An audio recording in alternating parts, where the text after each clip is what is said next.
សូមខ្យល់នាំទៅឲ្យច្រៀងនៅពេល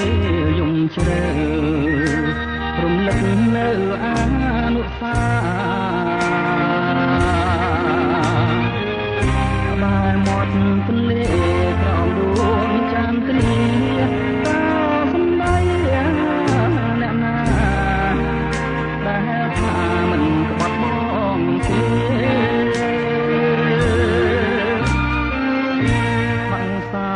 ព្រឹក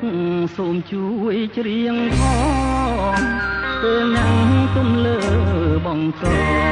ង់ចងក្បែរបងអួចមាសនាហើយសួរចិត្តនាងម្ដេចមិនក៏បាយបាភ្លេចអស់ចូលមករៀងស្នាដែលខែដួងចិត្តរាល់ថ្ងៃរឿងមួយកំរៀងអស់នៃពីរោះធ្វើឲ្យចិត្តណាលែងស្មង